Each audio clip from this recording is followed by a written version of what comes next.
Hello, everyone, and welcome to this episode of Talking MotoGP with myself, Rob Portman, and Paul Scott, where we're going to talk the finale of the 2024 MotoGP season at Catalunya and also talk about the testing that happened today. So, Paul, another exciting show. I hope you're keeping well. Yeah, Rob, thank you. Very good this side. It looks like we're a little bit warmer than you are in the UK, but everything good here, and I hope everything's good on your side. And welcome to everyone who's tuned in, and I hope we have another ripper of a show. Yeah, I must apologize for the bad light. I'm in a hotel, a Holiday Inn Express in Birmingham, where I woke up this morning and it was covered in white and nice and cold outside. It's currently 0 degrees. Excuse the zero hoodie because I'm working at the Motorcycle Live Expo for Zero. But yeah, it is freezing. That's also why I now sound all snotty and stuff because I'm just freezing. I'm just literally Oh, freezing my nuts off, to be honest. But other than that, all good. Hello to everyone tuning in already. We've had Yvonne Pretorius tune in early, Joe Alves. Yes, we'll talk about the testing, of course. Van Erasmus, Dave McBain, Brian Ritchie. He's driving back in the pouring rain, so drive safely there, please, Brian. Wayne Taylor, Edwin Norris, Deep Sea Diver Smith, Brink Hanneman, Michael Volleslis, Brett Lawson, Paolo Cicchetti, Kabza Maruma, Ian Callaway, Hermith Kupala, Wimpy van den Berg, Gordon De Beer already tuning in and welcoming both myself and you, Paul. So let's, I think the best place to potentially start is a big congratulations to Courtney Binder and Brad Binder with a great announcement that they are pregnant. Courtney is pregnant with what will be their first child and the first grandchild to both Trevor and Sharon, and of course the parents of Courtney. So just fantastic news all round. yeah, congratulations to them, and I think a fitting way for them to go into their holiday season and obviously the new year. So yeah, big congratulations to them. So yeah, Paul, it was an exciting finale to the 2024 season, of course, with the devastation of Valencia. Good to see everyone come together. A lot of MotoGP riders and teams, and Moto2 and 3 riders and teams, even other sportsmen like Nadal from tennis and everyone. A lot of people coming together to aid in the the tragedy that was Valencia, that where so many lives were lost and all the devastation there. So this is the beauty about sport. It kind of just reminds us that we're humans and how fragile life can sometimes be. But it was great that everyone came together, and it was great for MotoGP to call it the Solidarity GP. And what a great way to end the season. The championship came down to the wire, literally straight. We thought it would be done in the sprint race. It wasn't. Pecco fought hard and valiantly, and then took it down to the final race of the GP, where eventually Jorge Martin has been crowned the 2024 world champion. So we'll start there. We've spoken about it a couple of times. Last year, Martin was right in the running to get it. A bit fragile mentally. We know the skill was there. We know he was on a factory Ducati in a great team, but it was always that fragility of the mentality of Jorge Martin. There was a little bit of that kid still in there. He came out the beginning of this year and kind of said, "That's it. I'm winning this." Especially that was amplified when he knew that Ducati kind of chose Marc Marquez over him. That just amplified Jorge Martin to go, right, this year it's mine. And to his credit, I know we've pulled him apart and we've always been admirers, but we've kind of said, yeah, it's just not quite there, and he hasn't got the fan support. We've been critics in some way, but there's no doubt about it now. The kid pulled it off mentally. I don't want to say he was mentally stronger than Pecco this year. Pecco threw it away by not by the DNFs that he had. He won most races and that, but Martin did what he had to do to become a world champion, and he kept his head, and a very worthy world champion indeed. Yeah, absolutely, Rob. And I heard an interview, I think it was with Susie Perry. Are they BT Sport? Yeah, TNT, I think. Whoever, yeah. And he actually said last year he wasn't, and this is Martin, last year he thinks now in hindsight he wasn't mentally prepared to win the world championship. This year he said, and his quote was, "I was less obsessed." Yes. So, sometimes when you become so obsessed, and we've discussed it, Australia last year, where they made such a poor decision, maybe his obsession drove him to do that. And this year, the maturer Jorge Martin said, listen, let's do what you and I discussed. Just copy Bagnaia. And I think, so fittingly, 100%, I think a deserved world champion. Either one of them were 100% deserved world champions. The reason Pecco didn't win, he made more mistakes. Was he the better rider throughout the year? If you look at race wins, laps led, yes, he was. But the championship is decided on the one with the most amount of points. Yeah. And just a statistic that I heard, out of the 40 races, obviously Saturday and Sunday, Martin was on the podium 32 times. Yeah. Now that's brilliant. That's so, and we know they discussed it on TV. So anyone who listened to the commentary that we get through SuperSport, the commentators kept saying when Bagnaia won, Martin was second or third. But when Martin won, often Bagnaia had crashed.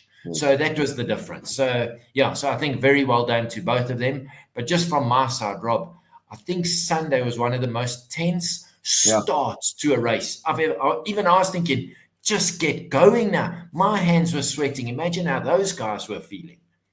Yeah, this is where, like James Thompson says, well done to Jorge Martin, nerves of steel this weekend. And he did that.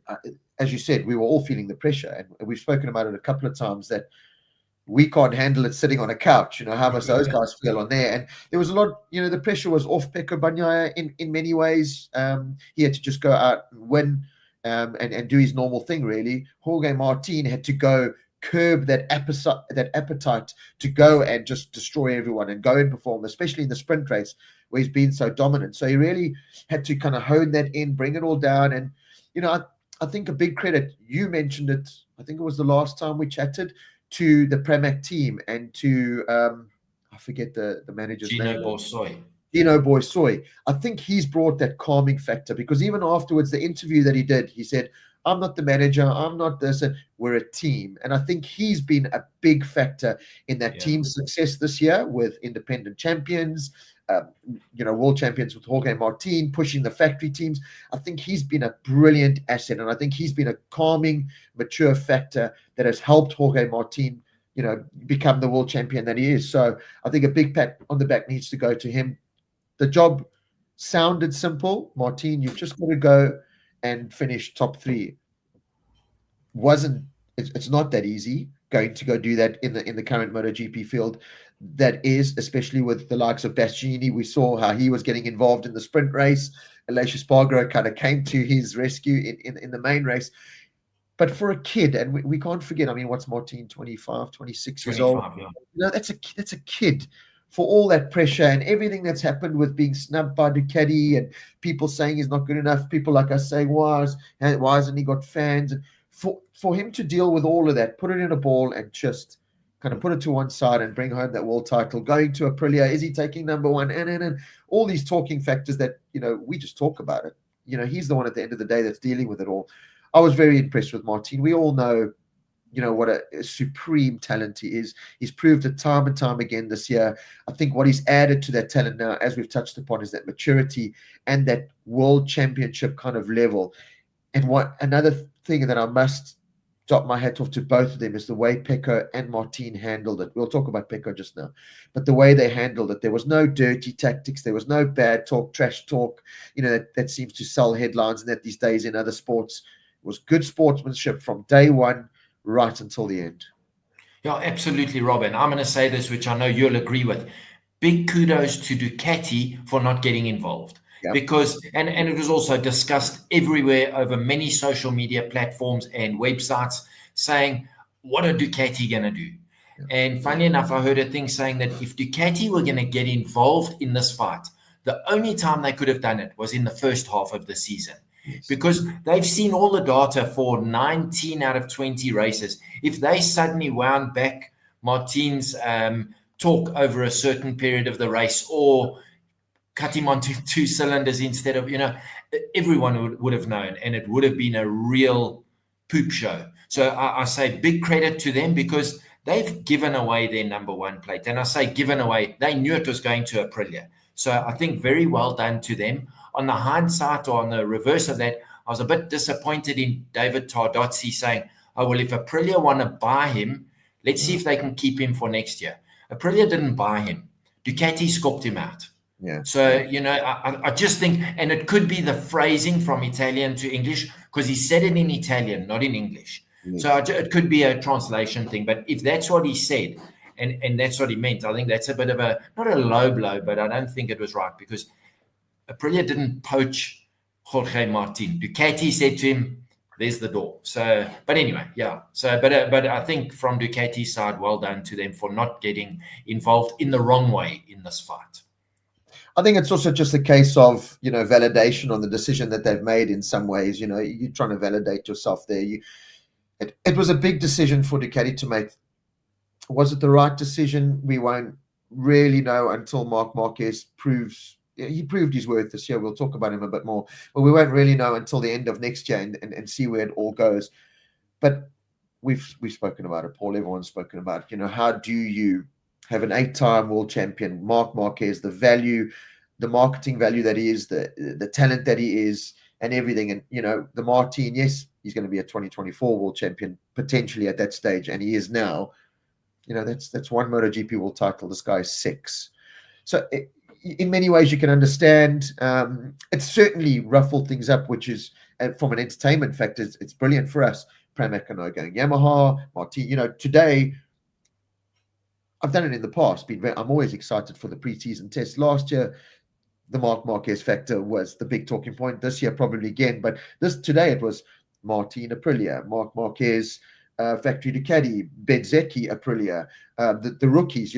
Last couple of years we've only had 1 or 2 rookies coming. We had 3 rookies today. So there's so many talking points going into next year, and it's really made it a talking point again and kept the excitement factor going. So either way, bought the number 1 plate. Yeah, listen, I got the press release from Ducati. Whichever way you look at it, Ducati won the world title this year. So whether Martin runs the number 1 plate next year or not, Ducati have won 3 world championships or 4 world championships, whatever, in a row. It's their world title. Martin's just got the number 1 plate. So Aprilia can own it, but not own it in a way. So I'm not too fussed about that.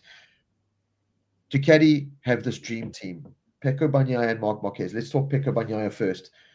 As you said, Wayne Taylor pointed it out, I think. 8 DNFs. That's what lost him the world title. And he knows that.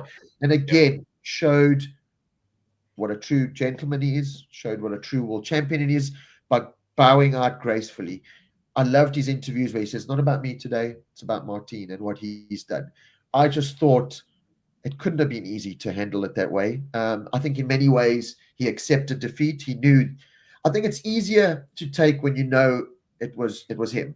I think he looks back at it, and I look at the Mazzano crash that he had. I think that was probably one of the biggest telling factors. His backyard, he was being beaten by Marquez and Martin. He was under pressure and he folded. I think he looked back at it. I think he was honest with himself and said, you know what, I've given this away. I've got to come back stronger. Martin, Pramac, well done. The show is yours for now, but I'm going to come back. And he just, if I'm going to show my son or anyone what a true world champion and how they act, Pecco Bagnaia is that profile that I'd show them. Yeah, Rob, because there was nothing he couldn't.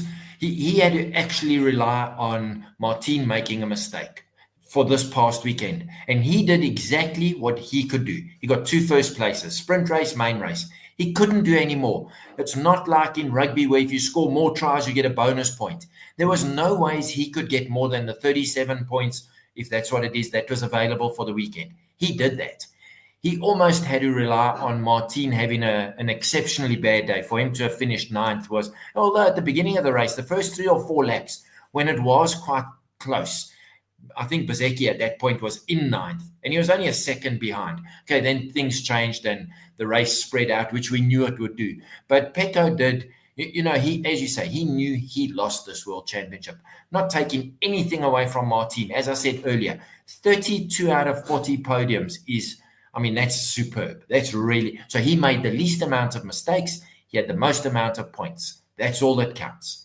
So well done but Pecco, the way he handled himself, I do agree. And every time I want to say, well, I hope someone else wins, he just steps up another notch and he makes you like him. He does everything right. He's fast. He's He's presentable. He never looks flustered. I mean, a few races ago, remember the one Friday, he looked flustered. It was the only time we saw him basically the whole year. The rest of the time, he's the consummate professional. So, big credit to him. And me personally, as much as I'd love to say Mark's going to smash them next year, everybody has got their hands full with Pecco Bagnaia. There's no doubt he is the benchmark.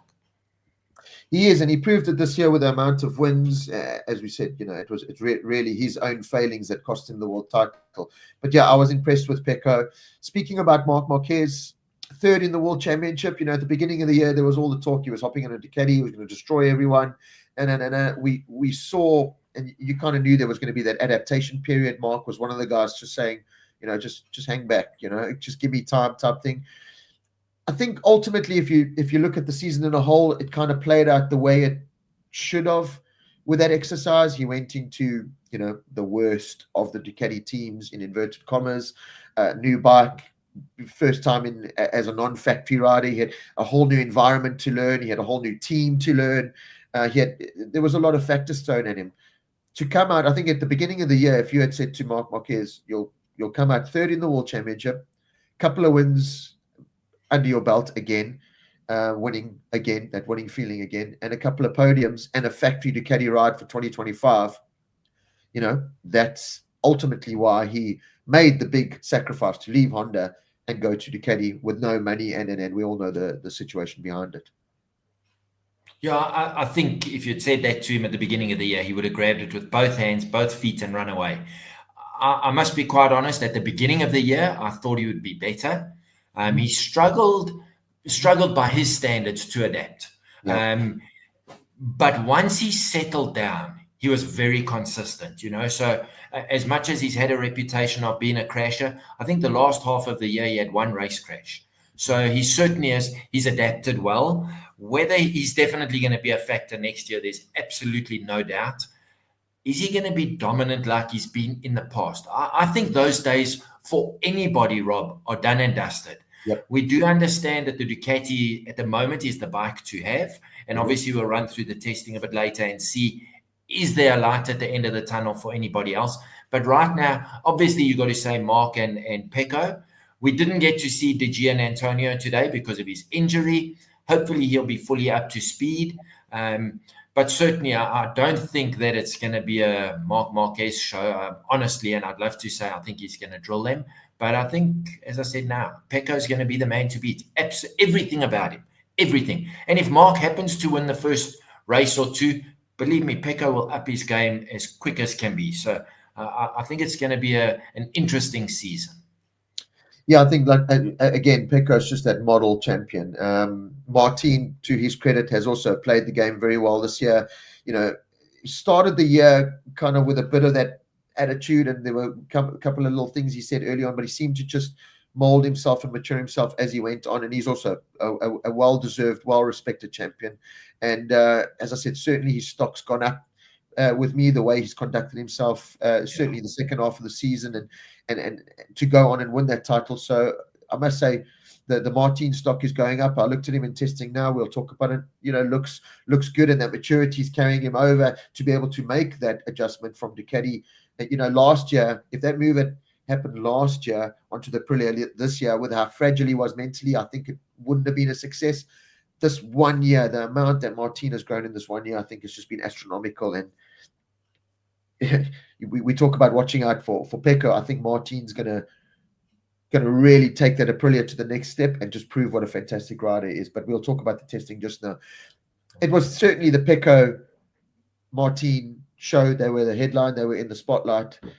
But let's just talk Brad Binder for a second. I was fuming when I saw that qualifying. I was fuming. For the first time, I almost went for Brad. What are you playing at? I was actually cross, because I was like, first of all, Pedro is making you look like a fool. First of all, you got to beat this guy in the championship. I know it's maybe being a bit petty and fifth in the World Championship, but for me, it was first non-Ducati, first KTM beating the superstar that is Pedro Acosta, and he deserves that title. But for goodness sake, Brad, what are you playing at? Have you given up? You know, from the outside, and I'd watched little pieces of it, so I didn't get the full story, but I was like, I was fuming. I was really angry, like, for Brad, you are pissing me off now. Yeah. Then the guy goes and just does what he does in both the sprint, but mainly in that race on Sunday.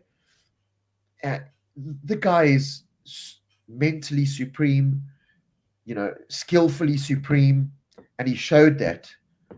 But having said that, so there's the big pat on the back. Brad, you are supreme, fifth in the World Championship, fantastic, first non-Ducati, job done. You know, in what was a tough season, that was the best you could do, and you did it. Well done. Brilliant in the race, 18th to where I can't even remember, 5th or 6th or whatever. Yeah. Brilliant, fantastic. But we've got to stop this now. We've got to stop this 18th, 12th, 14th, 16th, 10th, 11th. It's got to stop. Pedro has proven that the bike can qualify near the front two roads. Brad's proven it a couple of times this year, but Pedro more consistently, I would say. Brad's proven himself as the better race pace. So, you know, if they can hybrid themselves into this, you know, or this KTM into this Pecco Pedro qualifying and Brad race, they're really onto something here. But yeah, please, Brad, I can't go through those emotions again of seeing this 18th place, because it's just so frustrating, because we always seem to find ourselves going, but what if? Yeah. But what if this guy had qualified 6th, 7th? I would take 7th even. Yeah, because the reality is, Rob, if he starts 18th and even after 2 laps he's made his way into the top 10, he's probably 2 seconds off the lead. Yeah. And we know 2 seconds at that level, it's almost impossible to make it up. It's almost impossible. I must say, during the race, not the sprint, the race on Sunday, obviously we were all cheering for Brad. He had done so well, but Pedro was still... Then they were level on points. Yeah. And that didn't help Brad, because Pedro's got 5 podiums. Brad only had 2. And we could see, it's the loudest I've ever cheered for Marco Bezzecchi. You could see him catching Pedro.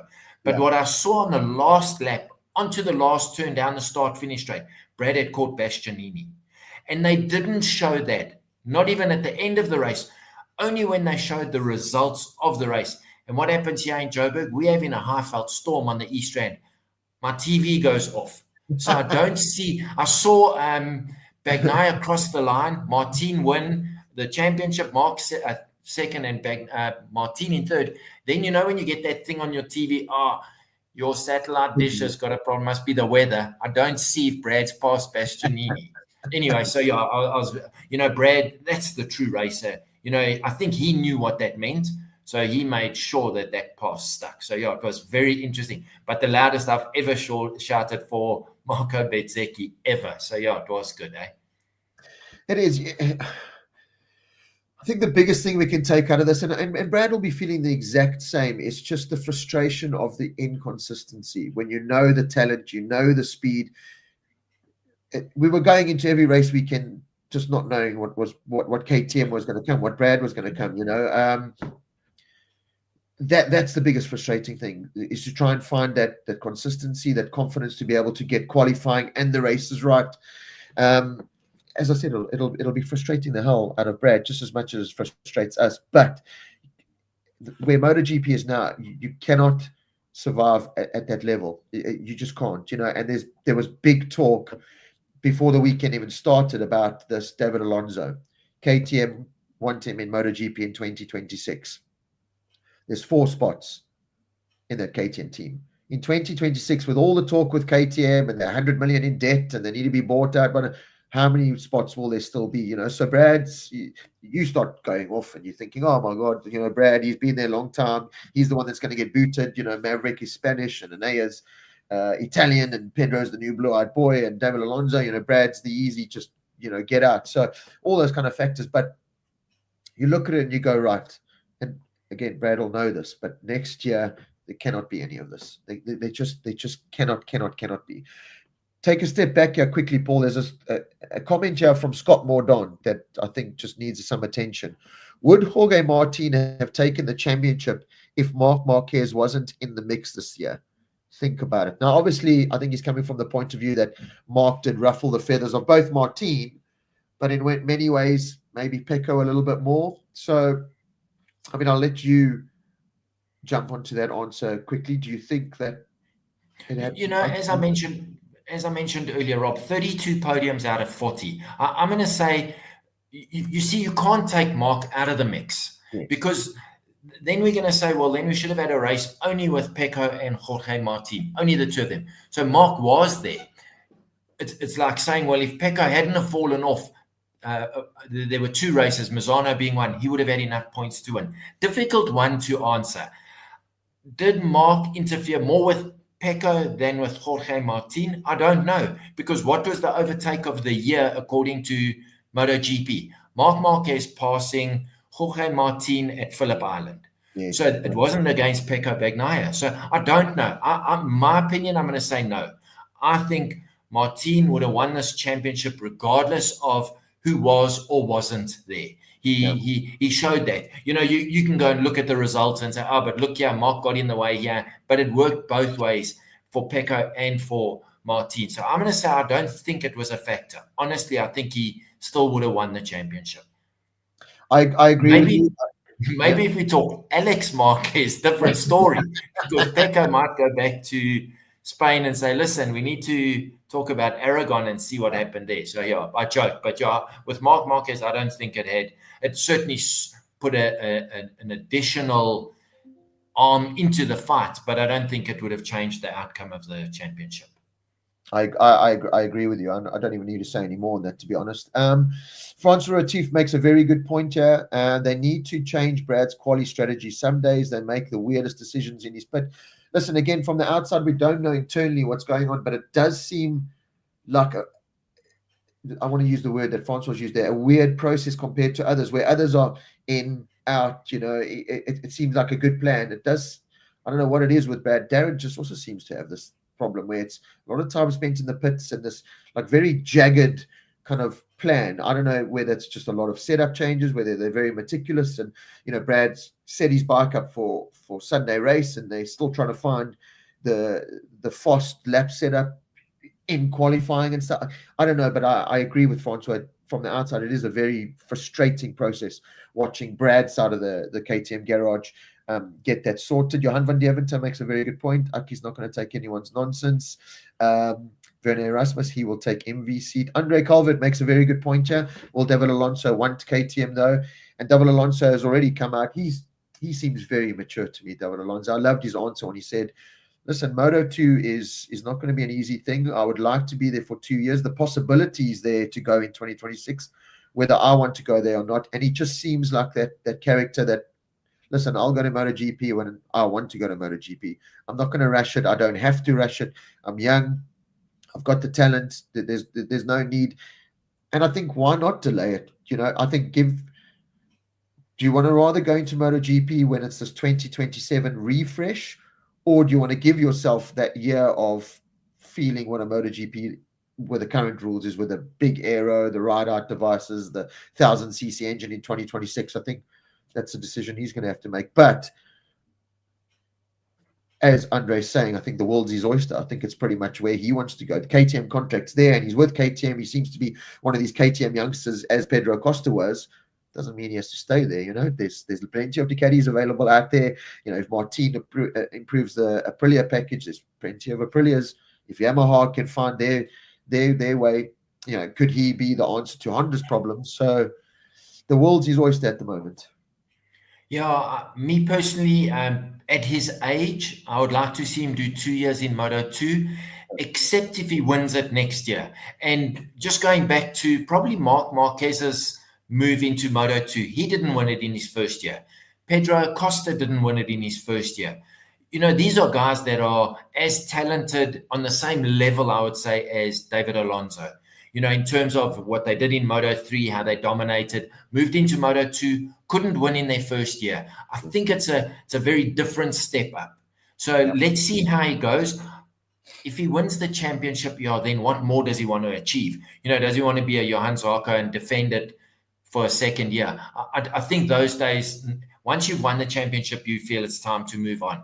If he did win the championship, he'd be 20, turning 21 at the end of next year. I think what any company, whether it's KTM, Ducati, Yamaha, Honda, they're going to look at what he does in the first third of next year. And if they feel that there's a spot for him and they want him, I mean, everyone's going to be opening their checkbook for him. But me personally, I'd like to see him do next year and 2026. And then, as you say, Rob, 27, everything changes in MotoGP. So let him, start then. That would be, I would like to see that as his career path, except if after 4 races of next year, he's won 4 races and he's running away with it, which I can't see that happening. It seems like it's a very big step up from Moto3 to Moto2. It is. And, Quartararo came out before the weekend saying Moto2 is harder than MotoGP. And when I had that podcast with Simon Crafar a couple of years ago, when Darren made the move from MotoGP back to Moto2, on paper you think, oh, it's easy. He's going to cream it in Moto2. And Simon Crafar still said, not at all. Moto2, no electronics. It's it's more the rider and less the bike type thing, whereas MotoGP is all the bike and less the rider in many ways.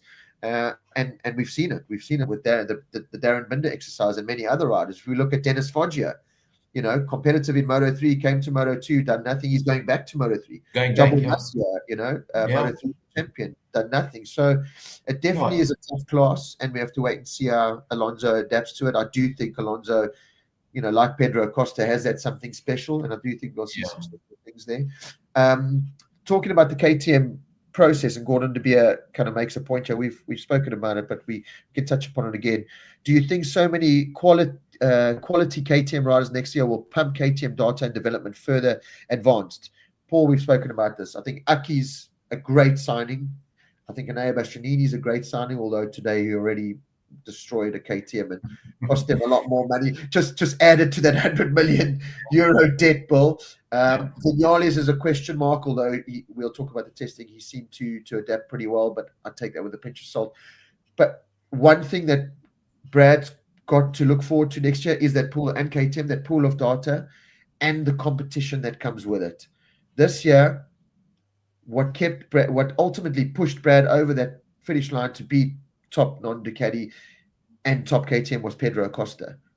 I don't want to even know what it would have been like if Brad didn't have that in-house battle with Pedro, because Jack and Augusto were just not a factor. It was almost Pedro and Brad in their own championship. That's what thrived them. Now you throw Maverick and Bastianini into it, who are going to be more competitive than Augusto and Jack Miller, with no disrespect. But all of a sudden you got this in-house camp battle, which in many ways is what's driven Ducati to the success that they have had, not only with the data, but also with that in-house, okay, we're mates, but I'm going to beat you. That first rule of racing, beat your teammate. Well, those are all 4 KTM riders are teammates. So that's got to drive the whole process forward. Yeah, we've discussed it on numerous occasions, and not just KTM. Everyone, and it's going to benefit Yamaha, but certainly the question was around KTM. There's absolutely no doubt that it's going to benefit them. Absolutely no doubt. So I think they're going to move forward again. The question is always, how much further are Ducati going to move forward? They just seem to be, when everyone else, we've discussed it, when everyone else moves 5 steps, they move 8 steps. So, but I do think that having 4 riders and definitely for the first third of the season, it's going to be 4. They're going to be trying to establish a pecking order within KTM. So you're going to see Maverick on his A game. Bastianini, if he doesn't toss it down the road. Pedro, we know how good he is. And Brad's going to be the benchmark that they're all going to want to beat. So he's going to be the target for the KTM guys. So I think it's certainly, without a doubt, it's going to improve the total collective. It depends what happens with the other competition. And look, I think Aprilia is going to take a massive step. And we know what Ducati's like. So it's not going to be a case of, as we've discussed, KTM 4 bikes on the grid, this is going to work fantastically and everyone else is sleeping. Unfortunately, it doesn't work like that. But I do think it's a big plus to KTM. Yeah, it's that age-old saying, competition breeds competition, and that's what KTM have got to look forward to. And I think they've made the right decision in going for that competition factor. Jack, we know the exercise, just you hit a brick wall there. Augusto just seemed to lose something, couldn't adapt to the new bike. along with the new Michelin tires. He's going to fit himself into, it's been confirmed today, Yamaha test rider role. I think he'll fit in nicely there. So, yeah, it's looking good. My brother's just posted this, just a gentle reminder. Stay tuned to our page. We are giving away 5 double tickets for the meet and greet, courtesy of Smashing Industries. Of course, that's the Binder Brother meet and greet on the 14th of December. So stay tuned to Motor Rider World. We've got 5 double tickets to give away there. So that's very interesting. There's a conversation going on in the comments here, Paul. Obviously, you can't see them, so I'll just bring it to light. A lot of people asking, and Ollie Moto, Wayne Taylor, and a couple of people are enthralled in this conversation. We've had it before. If Brad were to leave KTM, this is the last year of Brad's KTM contract going into next year, 2025. If Brad was to make the decision, we know the supreme talent that Brad is. We saw it again on Sunday, qualifying 18th and coming to 6th or whatever. Does he still hold that high profile for other teams, potentially like a Pramac Yamaha, depending on how they go, a factory Aprilia? Basically 2 years ago, you could put Brad's name in the hat of factory Ducati. And this is speaking open-heartedly. I know people sometimes, Ollie Moto sometimes presses South Africans' buttons, but he's right. This is speaking openly and honestly. 2 years ago, yeah, the conversation, Brad, factory Ducati, factory Aprilia, factory Yamaha, all day long, factory Honda. Can you still do that with the likes of Marquez there now? Pecco's not going anywhere. Martin's at Aprilia, Bezzecchi, all over the Bezzecchi conversation kind of didn't go too well this year. Brad beat him ultimately, which is another thumbs up to Brad. But, is it a case of Brad can just pick and choose the ride that he wants? Is he still held in that kind of regard? Yes, it's such a difficult one to answer. Honestly speaking, I'm going to say no, he's not held in that regard. But then we've always said, you got to look at the results. And I know Ollie Moto always says Brad hasn't won for, I think now it's 3 years that he hasn't won. He did podium twice at the beginning of the year, both the sprint and the main race, and that was it. But then have a look at the results of the championship. Brad finished 5th. There were 4 Ducatis in front of him. So he was the next best rider. He beat Pedro Acosta. And I'm going to say it, Pedro was the faster rider. Brad was the faster championship rider. As we've said, the points count at the end of the season. So Brad beat everybody else. So if you look at the results, then you're going to say, well, Brad Binder deserves the ride. Maybe Pedro, because they were kind of equal, and Pedro had more podiums. But then take the next rider, Vinales, Alex Marquez. I'm going to even throw in De Gianantonio, who I love him. Yeah. Is he better than Brad? Put him and Brad on the same bike, regardless of what it is. 8 out of 10, I put my money on Brad Binder. 8 out of 10. The problem is Brad's stock has definitely declined. Yeah. And last year, De Gianantonio won a race. Bezzecchi won a race. Brad won nothing. But they were all on Ducatis. But people are forgetting that. So or overlooking that. So I think that's why his stock has diminished, because he hasn't won. But he hasn't. The only people who have beaten him have been on Ducatis, bar Rins having and I'm going to say, a lucky win in America last year. Bar that, the only people who beat him were on Ducatis. Yeah. And Aleix on the Aprilia once last year and Maverick this year. So, but for whatever reason, the commentary we get, and I know they show the front of the race, Brad hasn't been there too often, but the commentary, like you've said for the last, I don't know, Rob, 6 races, they barely even mention him. But I don't think that's too much of a worrying factor right now, because of the fact that anyone looking down the list, because a guy on a Ducati is not going to give up that ride very easily. Yeah. So the next best is Brad Binder and Pedro Acosta. So I think right now the pool is anyone on a Ducati. So now we know there's 6 of them, and then Brad and Pedro. So I think he's still in with a very good shout, depending what happens this coming year. And I have no doubt that I can't see him doing any worse. The only person I can see maybe finishing ahead of him next year is Pedro Acosta. I can't see, well, maybe De Gianantonio. That's going to be the dark horse, I think. But then I think Brad's going to beat Jorge Martin, because if nothing else, Brad knows the KTM better than Martin's going to know the Aprilia. So it's very open. But I do think his stock is still, at the moment, I think he's still okay. I think heading into the 2025 season, looking at the testing now, which we'll start just diving into, there's a lot of riders on the chopping block, and I'm not putting Brad in one of those riders on the chopping block. I'm just talking riders that need to raise their stock, if you know what I mean, a little bit. If I look at Miguel Oliveira, I didn't even know the guy had returned from injury racing this weekend. Correct. I didn't even know until I watched the highlights again. Jesus, Miguel Oliveira was racing. Miguel Oliveira, Jack Miller, DJ Antonio did brilliantly this year. He did exactly what he needed to do, what I've asked him to do, what many asked him to do. He's got to pour that energy again and reset and go again with the injury and everything and do that again. Otherwise, I think he's an easy target if he doesn't he's one of those riders that it's the same with Brad in many ways. He's an easy target if he doesn't perform. If Pecco doesn't perform and Martin doesn't perform, they're not easy targets because at some point they are going to click and whatever. The DGs, the Brads, the Miguel and the Jack aren't even conversations anymore. But Brad's the kind of guy that's an easy target. When he doesn't perform, it's easy to point fingers at him. DJ Antonio is easy to point fingers at. In a way, I've spoken about it before. That kind of what irritates me with Alex Marquez. You can just go through a weekend and do nothing, and fingers don't get pointed.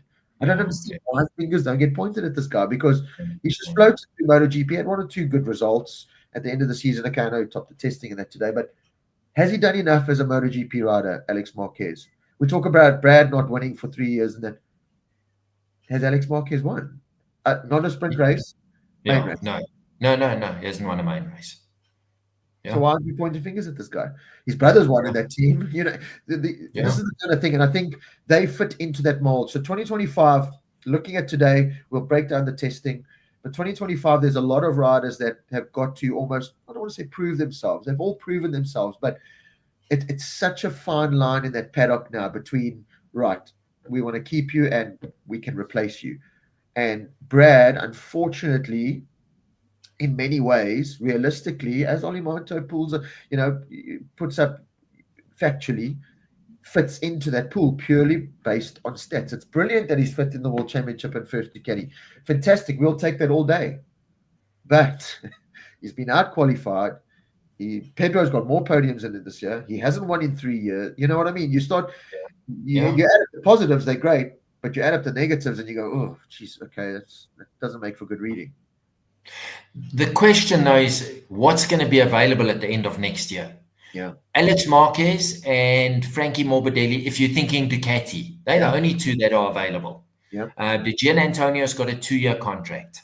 I'm not sure about Aldeguer. I'm sure he's on a 2-year deal. 1 year with Pramac, and then a possibility of 1 year with Grassini, then a possibility of a factory bike. So I think he's on a 2-year deal. But those are the only 2 Ducatis. Mark's there for 2 years. Pecco's contract he signed 2 years from this year. So 25, 26, 2 years done. Because let's be quite honest, as of things are right now, if you're going to move from a factory team, you want to move to a Ducati.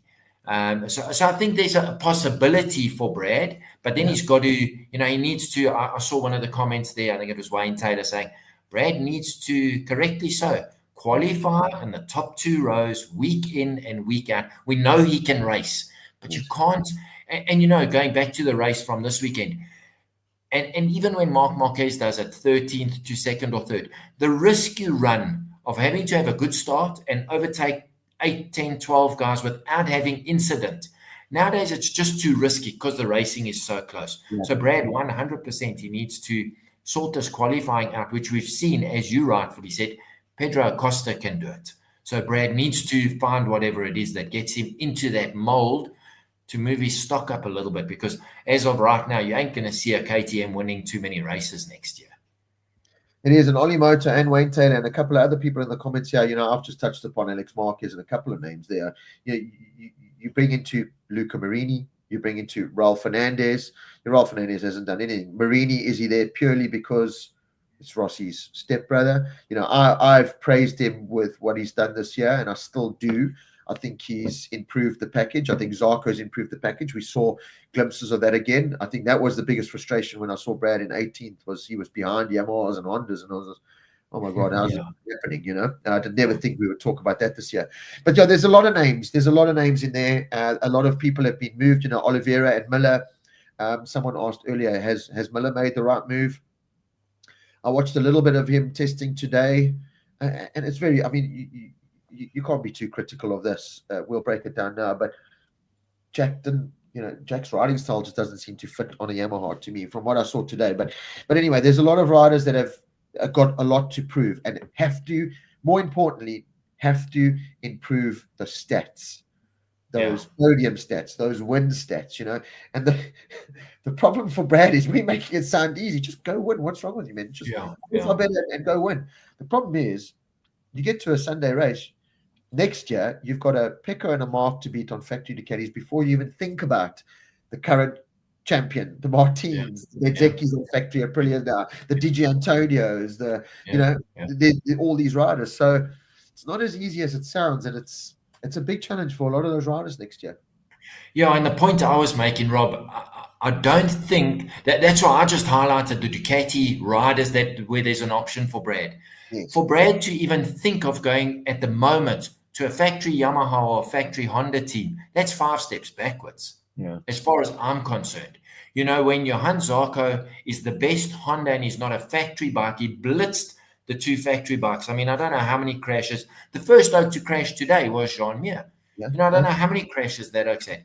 So I was only thinking, and you said Ollie Moto and Wayne Taylor mentioning other they don't even factor in this discussion, because if Brad goes from the KTM, which finished as the second best factory, and he moves to Honda, finished consistently last year, this year, by far the worst factory, I'm not even worried about that. Personally, would Brad want to go there to stay in MotoGP, or would he want to not ride in Moto? I don't know. That's a difficult question. We know Marini took that ride because there was almost nothing else for him, and Mir. That's why Mir was so quick to re-sign. So those to me are not options for Brad. Brad's option is possibly an Aprilia. We'll see this year. We'll get a better view of Aprilia with Martino Bastianini there. I think it'll be a better outlook than what they had. Or Ducati. That's it. That's as far as I'm concerned. Anything else is a step backwards. Yeah, absolutely. I 100% agree with you. Can't elaborate on that anymore. Yaku Swanepoel, love your comment there, and I do understand Brad's stock within that factory is high. So was Martins at Ducati, winning a world championship for them, and he just got you know what I mean? It's so fragile, that MotoGP. You can 100%. Be the blue-eyed boy one day, and you can just be at the bottom of the barrel the next day. We've seen it this year. We've seen the shift go from Brad to Pedro. It's public knowledge. Pedro Costa. I mean, Danny Pedrosa came out and said it. So that's how fickle that MotoGP paddock is. So we know the stock that Brad is. We know that. But and it's not only Moto being a non-Brad Binder fan.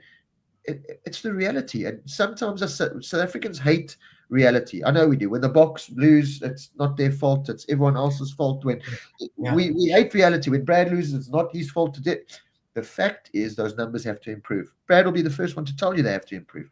And if he wants to stay there, if Brad goes out and even finishes second to Pedro Acosta next year, I'm talking in the KTM camp, and top 5 in the championship again, okay, the value's there. But him and that KTM need to start being competitive. Cannot go through I think Brad mentally and physically cannot go through another season like that promised so much hope and just faltered. Then he's got to start thinking Marquez lines. Right, I've got to change. Something's got to change. Maybe I'm stuck in a rut. Something's just got to change. And I think that's the angle that we're trying to get to, rather than, Brad's proven himself. We know that. It's not a case of proving himself. It's a case of finding that connection to be competitive again, more competitive than they showed this year, I think is the big talking point. Touching upon the testing today, Paul, Alex Marquez and Fabio Quartararo, top 2. We're not going to talk about that because same machinery, 1 or 2 updates, great, fantastic. Pecco Bagnaia in 3rd, again, not really much of a talking point because we know how fast he is, great. And one thing I'll say about this testing is it's hard to really pull too much from it. It's early days, early testing. I think Catalunya is a track that most people love. You know what I mean? Go to Thailand, and that'll be a true test for this. But Mark Marquez on the factory bike, 4th place, 0.6 off his brother's fastest time, not even 0.1 off Bagnaia. Mark's got to be happy with that outcome first time on the GP24 model. Yeah, I think he will be. But was Alex not also on a GP24 model? I think he was, eh? I don't know. I have an idea he was, didn't pay but attention.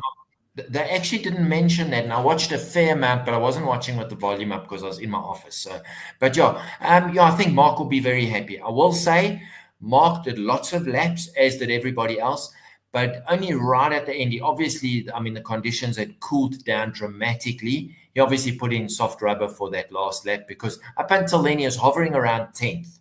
But I agree with you, Rob. I don't read too much into this because you don't know what each guy was testing and where they're fitting in. And so, yeah, at the end of the day, to say Alex Marquez was fastest, he's going to be the guy to beat next year. Absolutely not.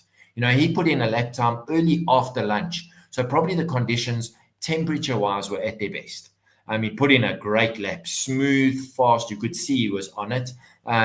Which everybody else didn't look like they were as committed as him when they were doing their fast laps. Just something I observed. So I'm not going to read too much into the testing. One thing I will say, Ayagura, as far as I can remember, did the most amount of laps, 86 laps. Yeah, that's proper. Eh? That's 4 race distances basically. So it shows and as you said, now we've got 3 rookies. I think it's going to be a competitive rookie season. Chantra maybe not so much, but they interviewed Lucio Cecchinello, and he said if this guy can finish within 2.5 seconds, first time out on a Honda, he'll have done okay, and that's exactly where he ended up. So yeah, I think it's going to be a very interesting season. This year was very competitive, but we knew it was going to be specifically those two. Next year, there's a lot of unknowns, and maybe Mark and Pecco will run away with it or lead it from the front. But the rest of the racing, I think, is going to be a lot closer than what we've seen with the Ducati domination. So just to confirm in the comments, everyone, Alex Marquez was on a GP24. Of course, Mark Marquez and Bagnaia were on GP25s.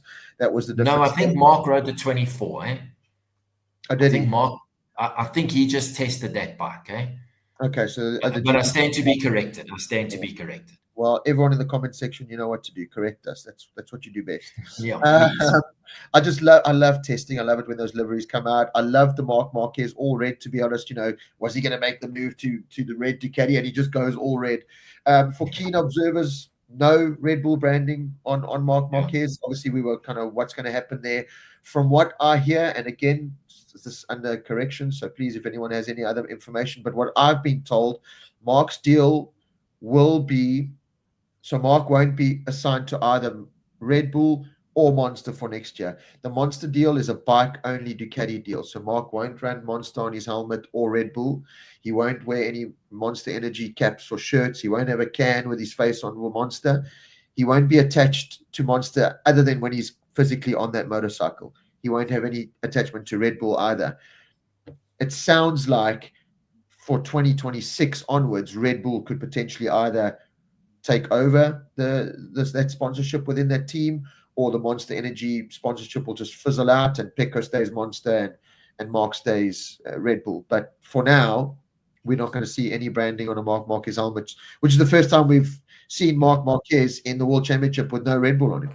Yeah, which is I'm surprised you say that, Rob. I read a thing that said, and I'll find it, I'll Instagram it to you, that said Marquez has agreed a deal with Monster Energy, but it wasn't from a MotoGP source or a well-known website like Bike Sport News or Crash.net.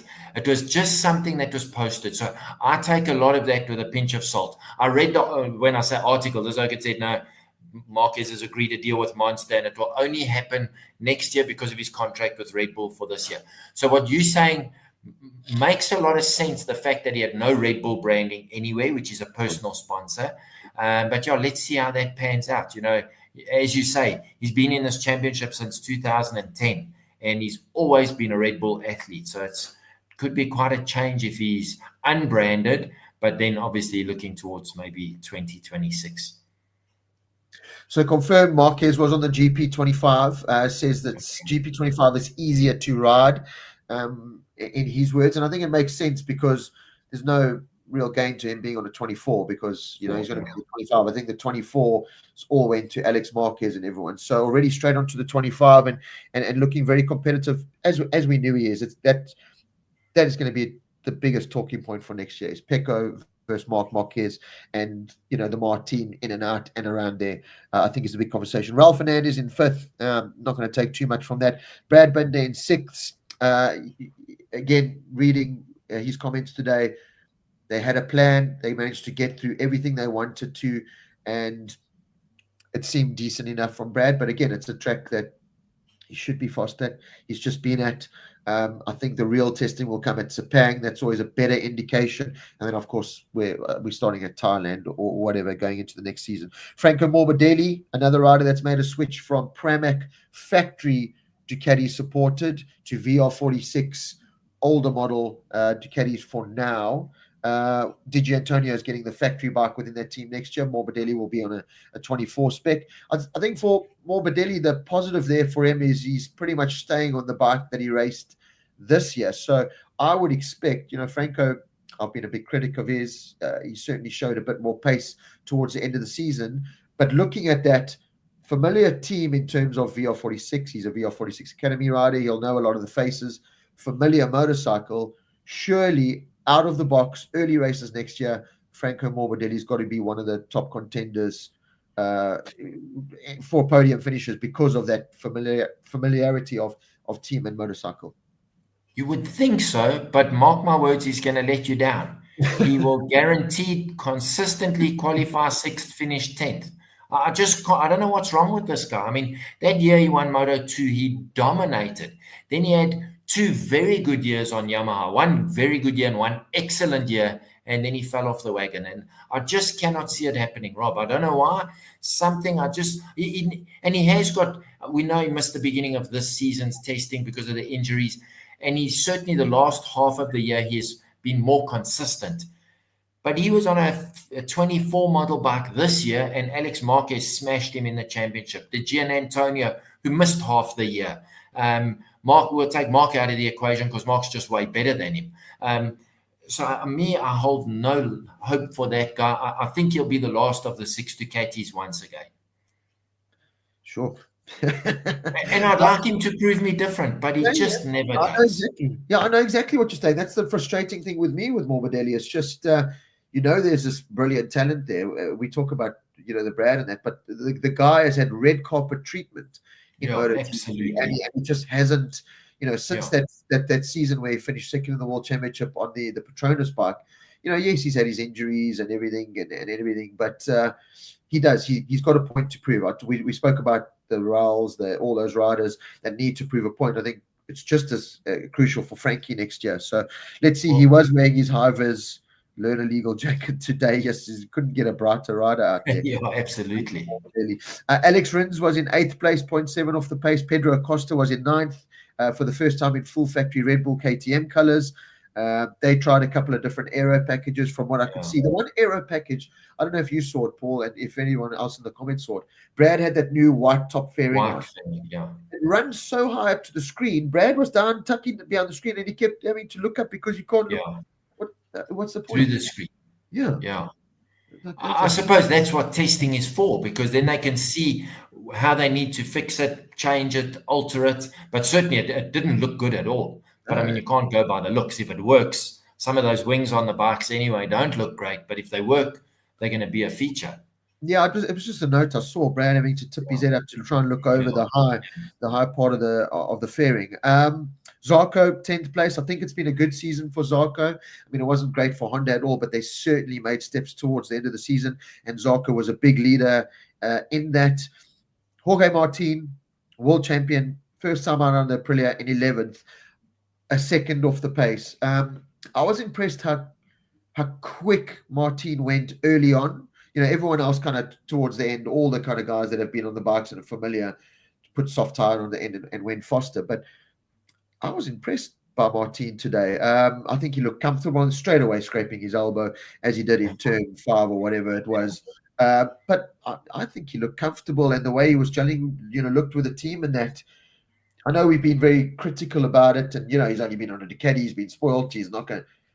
I don't know. I think time will tell, but still early days. But I don't know. He looked a good fit on that bike.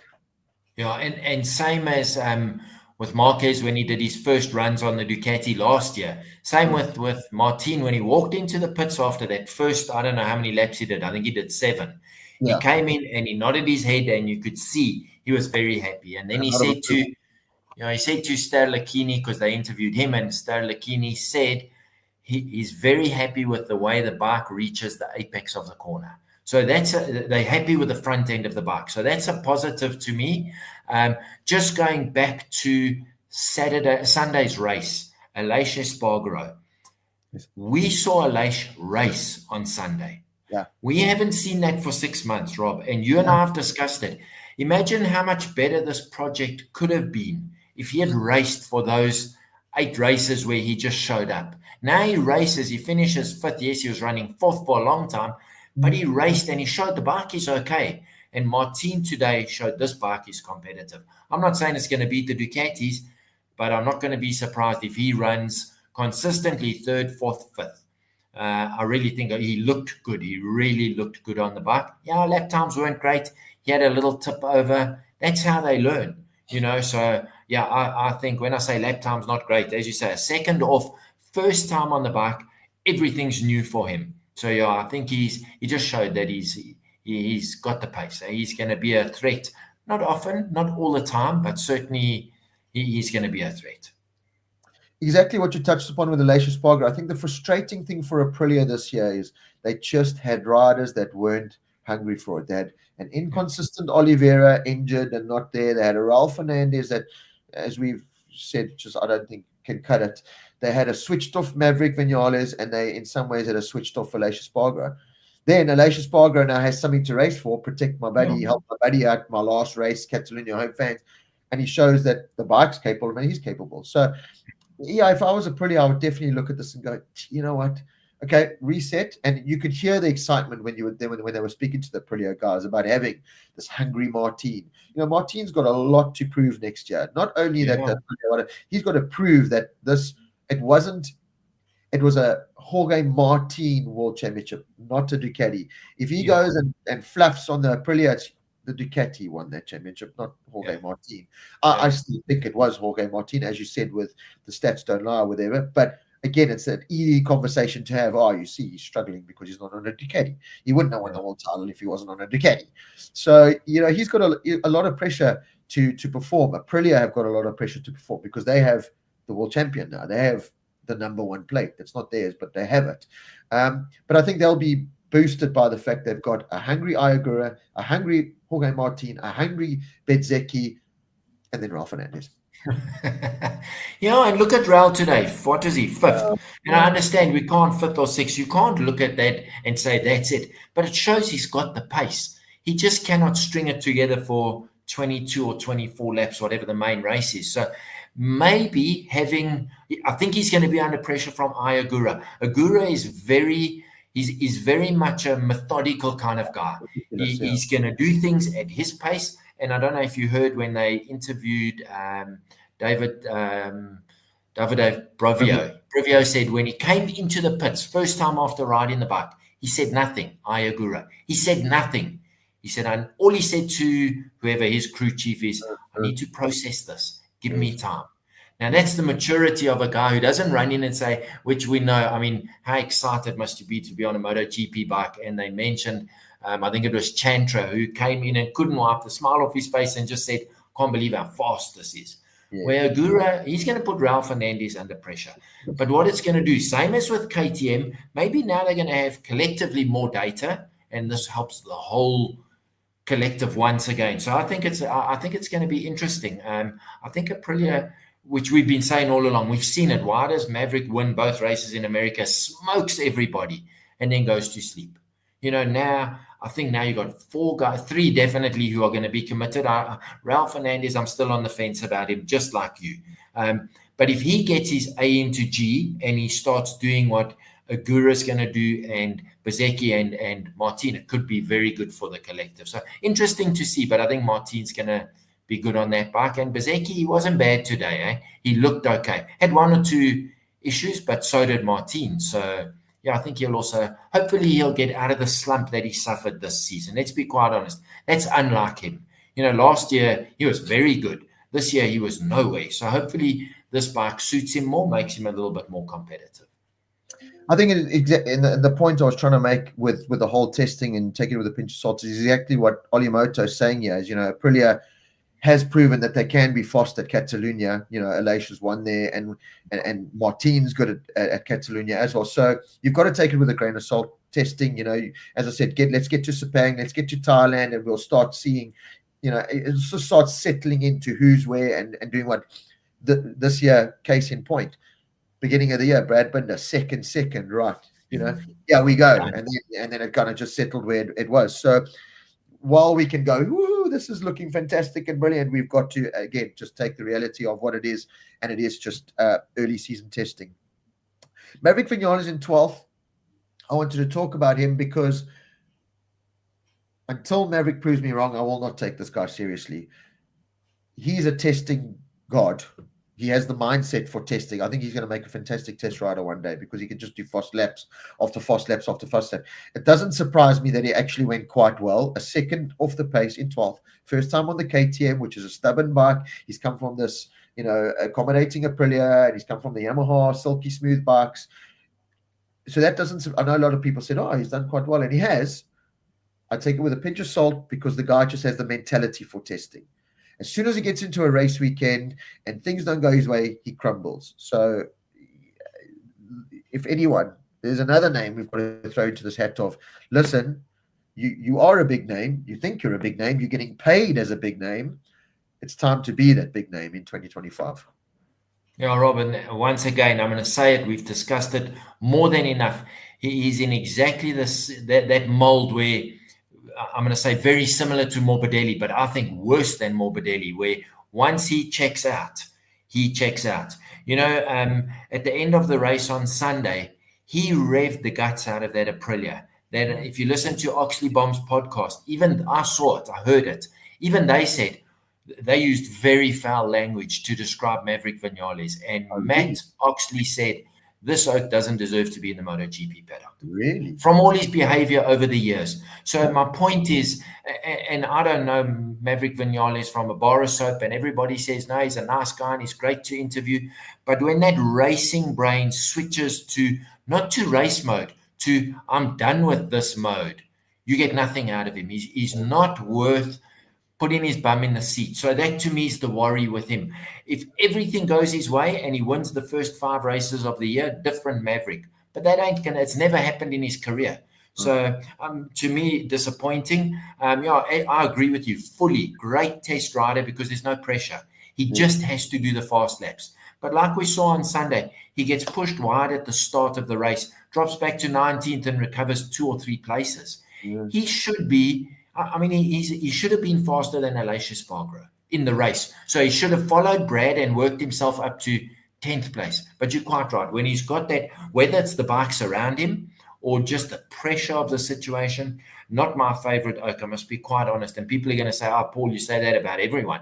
But really, he because of his attitude, he has that FU kind of attitude, and I'm done, and I'm the guy. You've said it. You've spoken to him where he's never taken accountability. So I don't know. I hope he brings something to the party. As you say, he looked okay. He's super fast. There's no doubt. And as a test rider, maybe he'll take over from Pedrosa in a year or 2. I think that Aki handling Maverick is going to be a very, very good thing to see. I wonder how that's going to go. Maverick is exactly what you said. He's exactly what you just said. And I saw it again on the weekend. I touched upon it the week before. The guy can qualify front row, and the pressure of going into turn 1, he kind of folds, and then as you said, he runs off, and that's it. He's done. He cannot recover from he just can't recover. Yeah. Once it's off, he can't recover. And in testing, you've nailed it perfectly there. There's no pressure in testing, so he can and that's where he shines. So he's got a lot. He's got a lot to prove. A lot of people in the comments agreeing. He is the big name on a big salary. He's probably getting paid more, and I think he is getting paid more in that KTM team than what Brad is. And if you think we all talk about Brad and how he's the blue-eyed boy of KTM, Yeah. Maverick's getting paid more. He's got enough to do it. He really does. Yeah, absolutely. Bezzecchi in 11th, we touched upon him. He's a Aprilia debut. Alacia Spargo, 14th, 1.2 seconds off. First time out on the Honda. I was pretty intrigued about watching him. They showed him quite a bit, and I watched him today, and I was, you know what? This could be the perfect role for Alacia Spargo. He says what he wants to. He's got that arrogance about him. We've seen it. This could be the kind of slap in the face that Honda need for their package. So I was impressed with Alacia Spargo today, I must say. I felt exactly the same. Watching him, I thought, yes, this guy actually looks good. And if him and Johann Zarco are thinking along the same lines, I think it'll be very good for Honda. The problem I foresee, they're two very different riding styles. If Zarco and him start disagreeing, then it could be a problem, because what if one wants to go in this direction and one wants to go in that direction? That's the only thing. If they gel, those two guys, because clearly Zarco is the fastest Honda. Yep. Marini and Mir, as good as you say, Marini is an analyzing thing. Maybe this is what they need, is for Aleix to show what the bike can do, Marini to translate, and the engineers to fix. Could be a very good thing. But yeah, to me, he looked good. I thought, yeah, this is probably a good thing for Honda. Well, the fact that he's gone out first time out and he's faster than Jean Mir says it. I know it's Espargaro's home track. He's fast there. Yeah. Still, he's climbed on this Honda that he hasn't. The worst bike. The worst bike, and he's faster than Jean Mir, who's been on it for 2 years now. He's faster than Marini, who I'm saying is meticulous and everything.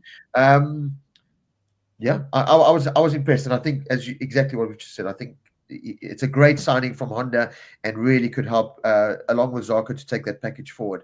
Enea Bastianini, 16th KTM debut, just added, as we said, to the debt bill by destroying one of those motorbikes. I'm not going to take too much into that. I think Bastianini is going to be great for the project. I think he's a team player. I think he showed it on the Saturday sprint race with Ducati and with Bagnaia. I think he's a committed rider. Keeps very much to himself at the racetrack, which sometimes gives that perception that he's not a team player, and that because he just sits at his own table. You know, when he was at Cressini, and I was quite involved there when I went to all those races with Darren and that, you know, I thought he was a prick, to be honest, because I was like, this guy sits in the corner by himself, eats by himself, doesn't mingle with the team. What an arsehole. But the reality of it is that's just how he is. It's no disrespect. It's no nothing. He very much is a team player. It's just the way he goes about life. So 16th, I don't think the debut that he wanted, writing a motorcycle off, but I think going to be a good asset to that project. Yeah, absolutely. But Rob, did you see how quickly that front end tucked on him? You know, that's been KTM's problem. So maybe he, riding in the Ducati mold where the front is strong, he just grabbed the brake a bit too hard and tipped it in a little bit too aggressively. He'll learn that. But I mean, if you watch that crash, that let go on him. Yes, that was one of the worst front end. It almost as if the front locked as he turned it in. But I think he'll be okay. I think he'll settle down. Just like we've seen other riders have had to adapt, and we've said it about Brad, and I think we kind of didn't mention it about Brad. I thought in the testing today, he had the bike more in line. Yes. He seemed to be a lot smoother, where the initial lap or two of Bastianini, he was sideways. In fact, the commentators even said he's backing it in like Brad Binder was doing. But Brad wasn't doing that today. So maybe, there's a mindset and a change that Bastianini is going to have to figure out. And if they are going the Pedro Acosta route, which has been said, we know that's the smoother option. So it'll all come right. Today was day one. Whether you did 70 laps or 80 laps, that was day one. So there's a hell of a lot more to come. But Bastianini will be okay. I think he'll adapt quite quickly. A good comment here from Paolo Cecchetti. Rob and Paul, I need to sign off, so I want to thank you both for making MotoGP more meaningful this past year. Best MotoGP podcast. Paolo, thank you so much for that comment. That's fantastic to hear, and thank you for your support. And we'll carry on. And absolutely. And before you sign off, tell 50 of your mates to tune in next year, please. Yeah. No, we're gaining momentum, and it's all because of the subscribers and everyone that follows us. So it really means a lot when we get comments like that. So thank you so much, especially now when I had to dribble myself through snow, and I've got a nose this big, and I'm in a hotel room without it means a lot, really, Paolo. So appreciate that. Paul, I want to say, I don't know if you saw a Martin and a Bezzecchi right at the end, kind of talking to each other in the Aprilia pits, and they did hand gestures that kind of proves whether Ducati is so good. Martin was kind of doing this pumping action at the rear, which we've seen from the Aprilia, seen from the KTM. Ducati seems to settle itself more. And him and Bezzecchi both did this kind of finishing the corner off. They're like, they were doing this as if, the Ducati strength is stability, which the Aprilia has a bit of, but Ducati just has more of, and finishing the corner, which KTM has nothing of. Everyone makes it work, but sometimes he doesn't, and he crashes. So I was just really keen to note those. Like it was pretty apparent that pumping of the rear and finishing off the corner is where we need to improve this bike. Yeah, and Rob, the big question is, and I know that Martin's taken his crew chief, I can't think of the guy's name, he's taken him with him. Now, if they can, what's the right word, translate that feeling from the Ducati that they feel they're lacking on the Aprilia. This is where the teamwork comes together. You need the race engineer. Obviously, you need the rider.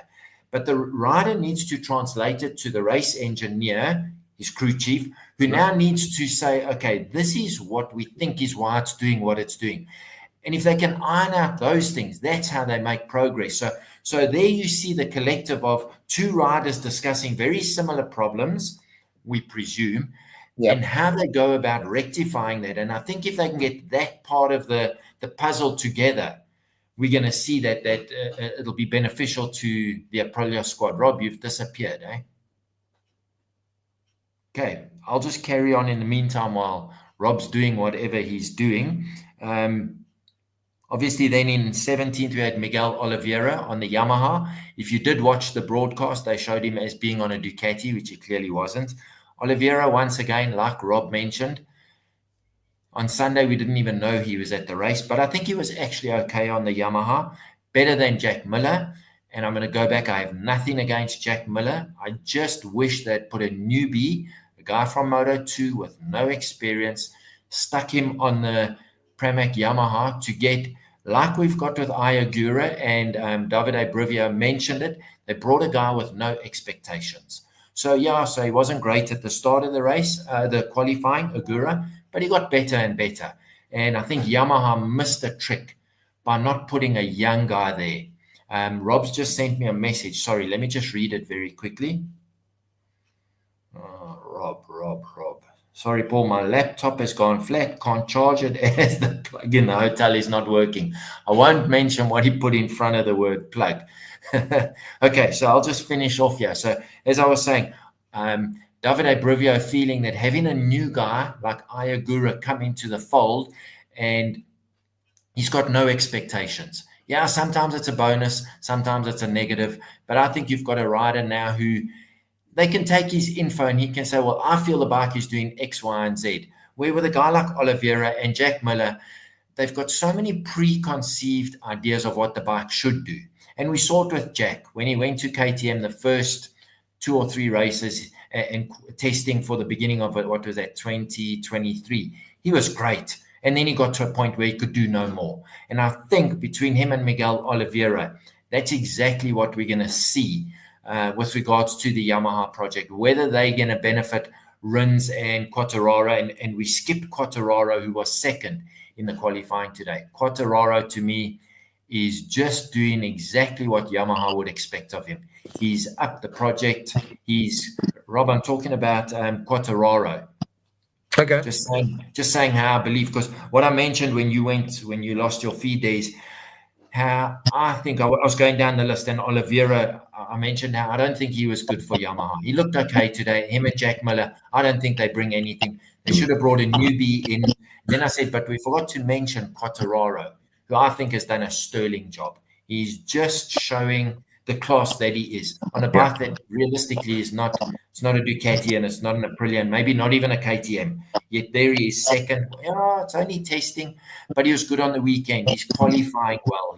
So I think that's a big feather in Yamaha's cap. My point being, I don't know what Jack and Oliveira are going to bring to this party. like Davide Brivio said, bring in Aya Agura into the team. They got no expectation from him. He's got no expectation of what to do on the bike. So he'll learn brand new. Yamaha don't have that. They've got two old guys who I think are stayed in their ways, and I don't know what they're going to bring to the team. That's my opinion with regards to them. And I've got nothing against them. I just think they're way beyond their sell-by date. And you actually said earlier, which I wanted to say, the only person who benefited out of Jack Miller going to Yamaha was Jack Miller. And I say that with all due respect. Yeah, I agree with you. Sorry, my laptop's gone flat in this, place. It's not. I My didn't charge mention is what not. you called the plug. Yeah, don't let that SMS or that WhatsApp I sent you get out into the real world. But anyway, and Andre, yes, I think I do need to start using my phone. The quality on my laptop I tamed down because of internet connection. Anyway, we're very unprofessional but professional at the same time. I agree with you, Paul. That was exactly the point I was going to get to further down as we got down the list with Jack and Oliveira. I do worry. I just saw, I watched a Furman Aldeguer that looked, like a MotoGP rider in some ways today. I saw an Ayagura in some ways that looked like a MotoGP rider. I saw a Jack that looked very uncomfortable on that Yamaha, and Oliveira. I just think, mindset wise, and again we talk about this fragility and fragile mentality and fragile body, and you crash and you hurt yourself. So how much they're going to bring to it, I don't know. One quick point before I forget: Trevor Binder has messaged me saying and I didn't know this. I thought this Brad's last year was this year. Brad's contract with KTM is until the end of 2026. Yeah, that's correct. Yeah, it was a 5-year deal. Yeah. Okay, so sorry, my fan. So he's secure. Yeah, I'm stupid. So anyway, Brad's still safe, and he's going to win the MotoGP World Title next year, so all is fine. I don't have the list in front of me now because it was on my phone. Just talk about take us through the rookies quickly, Paul, on who finished where. Okay, so the top rookie was Furman Aldeguer. I'm gonna say 100%. That's what you would have expected. He's on a Ducati versus the other two rookies who are Ayagura on the Aprilia, who I think was good, and Chantra. And Chantra got the ride because of the Malaysian market and Indonesia. And, is he any better than Taka Nakagami? I don't know, but it's a change. So, and he was good. As I said, Lucio Cecchonella said if he runs within 2.5 seconds, he'll be okay. It's exactly what he did. He didn't crash. Agura did have a little off. Furman Aldeguer didn't crash, but he did smash his screen. In case anybody didn't see it, he did a practice start, and whether the clutch got a bit of clutch shudder, but he smashed his head on the screen, shattered the screen. And then I don't know if you heard Simon mention, from next year, all the screens are going to be shatterproof. Yes. So no matter what happens, the screen will not break. Martin, if he does win a race next year, won't be able to put his fist through the screen. But anyway, so the rookies, I think, did an okay job. I'm not going to say it's a given that Aldeguer is going to be rookie of the year. I'm going to say 90% he should, because he's on a Ducati. So that should be his advantage. But I think Ayagura, the steadiness that he brings, is going to make it an interesting championship. Unlike Pedro Acosta or Augusto Fernandes, who had no other rookies with them, it'll be nice to see the battle. Yeah. Chantra, I think he'll be very lucky if he scores points this year, because we saw Marini struggle to do it, and Marini's raced 4 years in MotoGP. No disrespect to him. I think it's going to be a very testing season for him. But once again, he's a guy that I've advocated, bring in someone with no expectations. He might not have been the best Moto2 option available, but let's see what he does. And, if nothing else, he certainly has the enthusiasm. I agree fully with this comment from Olimoto. Seeing riders like Chantra getting rides on MotoGP grid ahead of Toprak is criminal. We know why. But there's contracts involved, eh? We know why. Idemitsu, Honda, it's a plug and play with Chantra and Nakagami. Yeah. They're both sponsored by Idemitsu, both at Asian. It's a fit. Toprak doesn't fit into that. I still hope we do see Toprak. I mean, that's another conversation for another day. But I agree fully with you, Paul. I think Furman's in the prime seat to it's the best way to start your MotoGP career. Let's be honest. I know he was primed to get a Pramac, Ducati ride, and that all kind of fell through.